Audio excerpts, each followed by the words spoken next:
So good morning again mga kabayan at isang mapagpalang araw sa inyo. At kararating lang po natin. And yeah, sinalubong kagad ako ng aking gwapong pamangkin. Hello Aiden! Oh, diba? Oh, sino mas gwapo mga kabayan? Pamangkin o yung tito?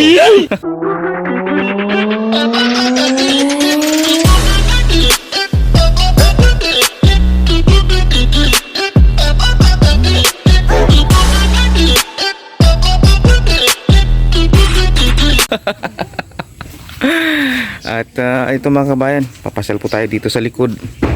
At papakainin po natin yung mga sisiw. May mga sisiw kasi dito na napisa nung siguro mga 3 days ago na. So papakainin po natin mga kabayan. Ayan, papasal ko kayo dito sa mga alaga ng mga kapatid ko. Ayan, yung mga manok niya, mga native. Ngayon nakarang kinatay natin yung kinatay niya yung isa. Ito yung kapatid ng binigay niya sa akin na tandang dati. Maraming mga inahin dito. Ito ay pwede ng katayan yun, no? Yung sa dulo. Krut, krut, krut. May alaga rin na pato dito. Nag-iisa. So sabi ko nga ay kapon ay naghahanap kami ng pinahanap ko yung asawa niya ng yung tawag doon, turo ba yun? Naloko na. Turo. Yung lalaki. Barako. Yan yung barako. Pinahanap ko siya ng barako kaso naubos na daw. So, hopefully makahanap tayo ng barako para makaparami tayo nito. Tsaka ito yung sisiw. Natutuwa ako kasi malulusog nila. So, kaya kanina dumaan ako dun sa may kuha ng Olongapo, palengke, at bumili ako ng ng chick booster at yung tawag dito, yung bitrasin. Yan lulusog ng mga sisiw. Diba? Ang lulusog nila 2, 4, 6 at hopefully ay ito ay mabuhay lahat. O yan. Yan na sila Marami-rami na rin at mabilis na rin dumami ito. At ito po yung likod ng bahay. So yung likod na to, may bakod na ito ay junk shop na po yan. Pinakamalaking junk shop dito sa buong Zambales. Yan. Yan, papakain po tayo ng alagang sisiw. Yan mga kabayan, pakainin natin. Buksan mo to, be, Yan, buksan mo yan. Tukrung krung, tukrung krung. Naloko na. Ayan, tingnan natin kung marunong silang kumain nito.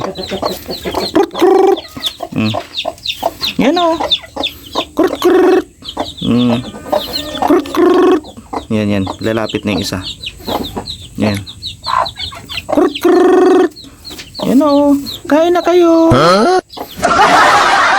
Kain na kayo, dali na. Yan ayaw nilang kumain. Chukot. Ginagawa mo. Chow. Yan. Napaka-defensive talaga pag ang nanay, mga kabayan. Kaya walang masidlang pagmamahal. A mother's love. Right. Yan, kain na kayo, kain na. Chukok. Yun. Turtut. Nanibago sila. Ano yan?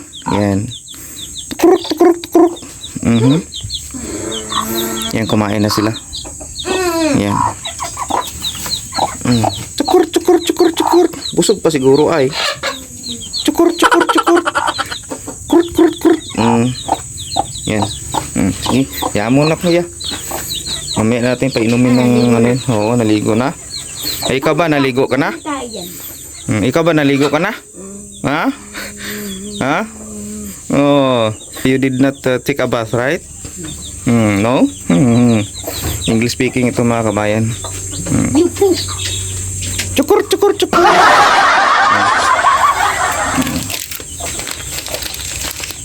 Ito yung mga bigyan natin dito.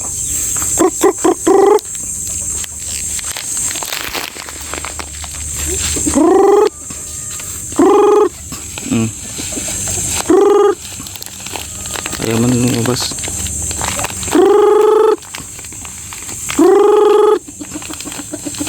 Dito.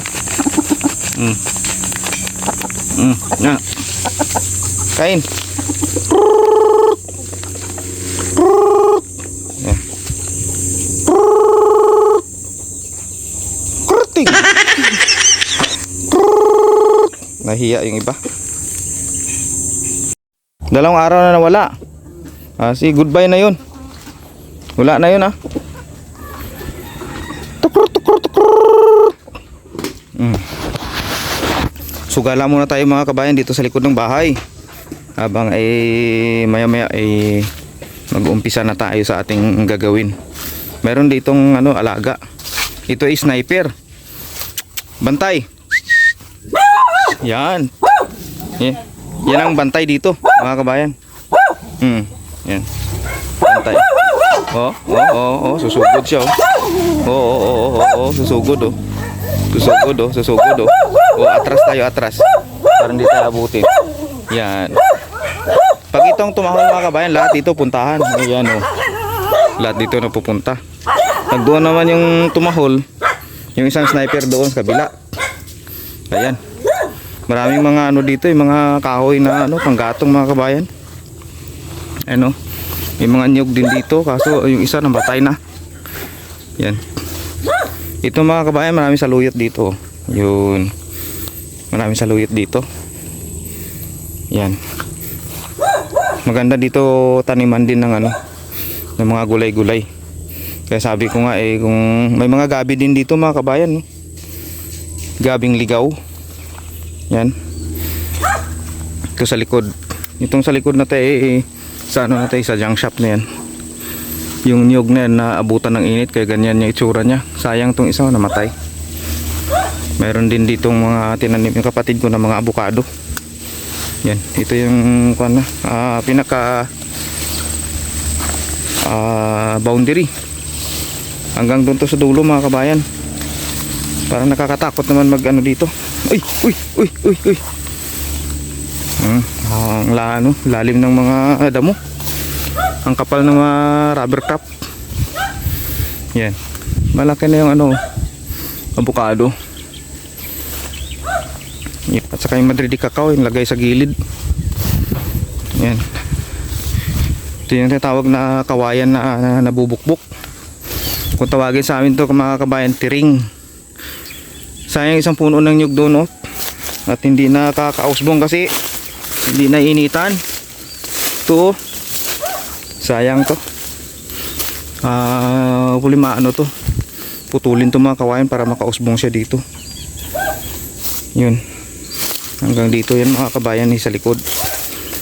May muhon yata dito to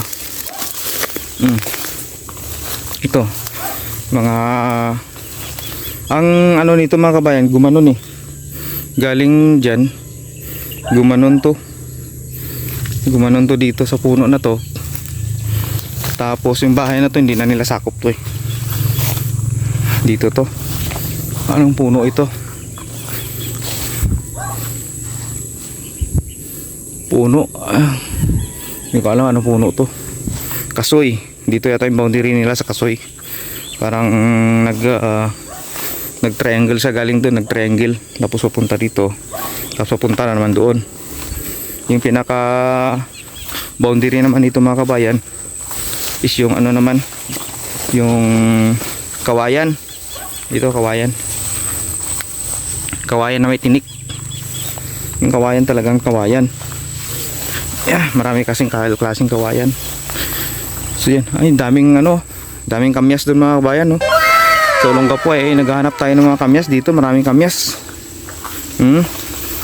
Pero trespassing na tayo dito. Ayun, daming mangga dun sa junk shop. Kuya, ba't sumama ka? Ha? Ito mga kabayan yung talbos nito. Ang sarap nitong talbos nito. Maghanap nga ako nito, yung talbos ng tawag dito, talbos ng upo. Yan. Ito yung boundary, yung kawayan. Yan. Wala tubig sa ilog. Wala na.